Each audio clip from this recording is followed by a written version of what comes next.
Hello friends, आज Monday है और आज ना मेरा फास्ट है। अभी शाम के 5 बज रहे हैं और मैंने ना सुबह से कुछ भी शूट नहीं किया था क्योंकि मैं बहुत बिजी थी। सुबह ही मैं मंदिर गई थी, उसके बाद मुझे मार्केट में काम था तो उधर ही काम करने लगी। फिर शाम को ना अभी मैं ये लौकी का खीर बना रही थी प्रसाद के लिए। मुझे फिर से मंदिर जाना था तो मैं मंदिर गई थी। ये वही वाला मंदिर था जहाँ जो मैंने दिखाया था ना उस दिन आप लोग को।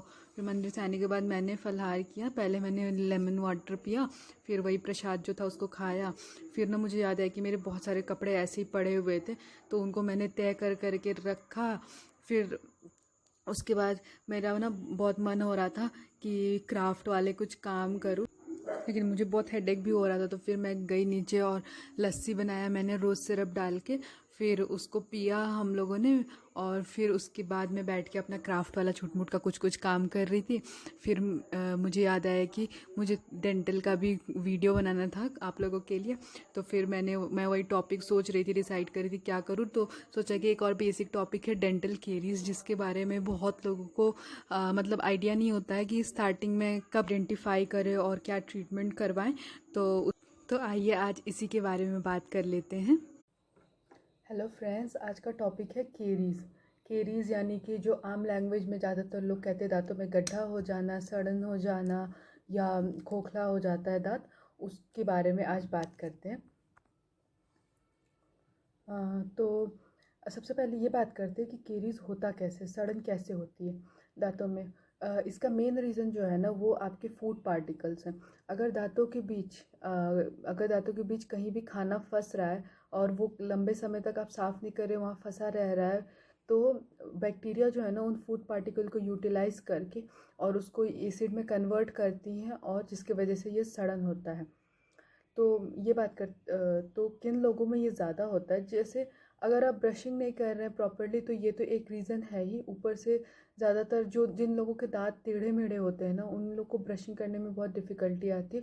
उन लोगों में ये बहुत ज़्यादा देखा जाता है कि केरीज हो जाता है। जहाँ भी दांत टेढ़े होते हैं वहाँ पे खाना फंसता रहता है और एक समय के बाद वहाँ पे सड़न हो जाती है। और जिनका सलाइवा बहुत गाढ़ा होता है, जिनका लार जो होता है वो बहुत थिक होता है, मुंह हमेशा सूखा सूखा सा रहता है, उनमें भी ये बहुत आम तौर पे देखा जाता है। इन सब रीजंस को छोड़ के आपका आपके टूथ और बोन का क्या मिनरलाइजेशन है और आपकी बॉडी की इम्यूनिटी कैसी है, आपका हेल्थ कैसा है, ये सब भी फैक्टर्स हैं जो डिपेंड करता है कि आपको केरीज होगा कि नहीं होगा और कितना टाइम लेगा पल्प तक, मतलब आपको दर्द या सेंसिटिविटी आने में, ये सब भी डिपेंड करता है। जैसे कुछ लोग होते हैं कहते हैं कि कई सालों से 2 साल 3 साल से ये काला धब्बा मेरे दांत में और ये ना बढ़ रहा है ना घट रहा है, तो वो लोग सोचते हैं कि इसको इलाज कराने का ज़रूरत नहीं है। लेकिन ये आपकी इम्यूनिटी पे डिपेंड कर रहा है और आपके मिनरलाइजेशन पे दांतों के, कि वो गड्ढा कब तक कितना टाइम ले रहा है बढ़ने में। कुछ लोगों के दांत बहुत पतले छोटे होते हैं, जैसे फीमेल्स हों या छोटे बच्चे हों, उनके दांत बहुत छोटे छोटे होते हैं साइजेस में। तो उनका जो पेन होता है ना दांत में वो जल्दी हो जाता है क्योंकि बहुत जल्दी ही पल्प के पास, नसों के पास पहुंच जाता है सड़न।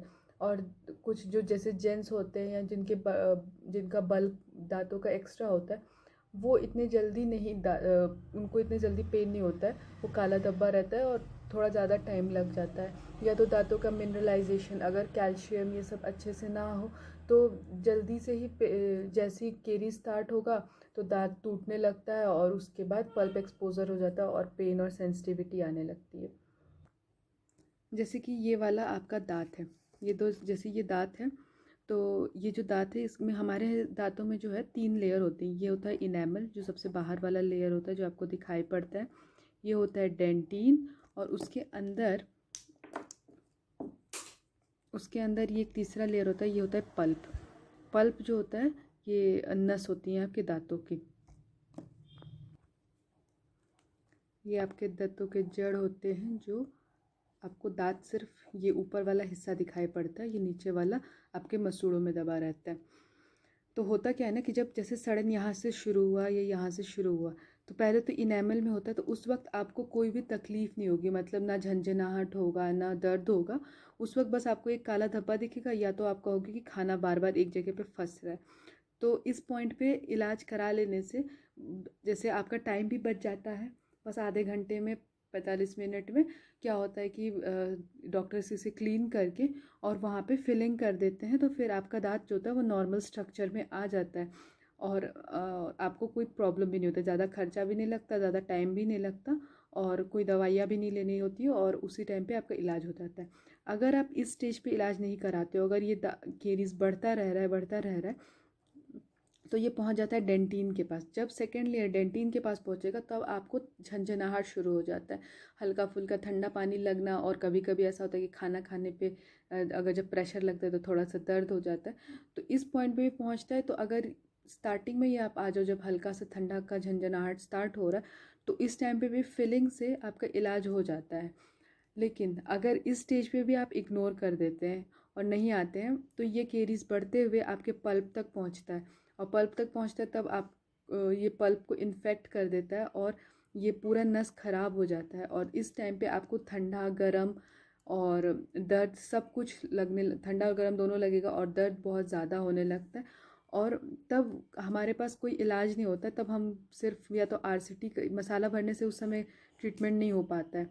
बहुत लोग कहते हैं कि मसाला भर के छोड़ दीजिए, तो लेकिन मसाला भर के उस टाइम पे नहीं होगा क्योंकि अब आपकी नसें ख़राब हो गई हैं। तो अगर हम ऊपर से सिर्फ ऐसे मसाला भर देंगे तो क्या होगा कि इस पर और प्रेशर लगेगा और अंदर अंदर और भी ज़्यादा सूजन या और ज़्यादा ही ख़राब होने का चांसेस होता है। तो उस टाइम पे हम बस क्या कर सकते हैं कि या तो आरसीटी करके इस नसों को निकाल के और इसमें नकली नसें डाल के और तब इसको पैक करें, और नहीं तो दूसरा उपाय है कि आप एक्सट्रैक्शन करवा दीजिए या तो मतलब कि दांत निकलवा दीजिए।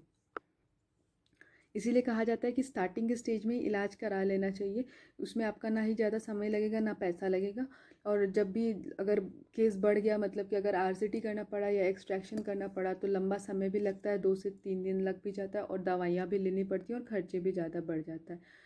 तो इसीलिए स्टार्टिंग में जैसे ही आप काला धब्बा या खाना फंस रहा है कुछ देखें, आप तुरंत डॉक्टर के पास जाएँ और फिलिंग करवा लें वहाँ पे।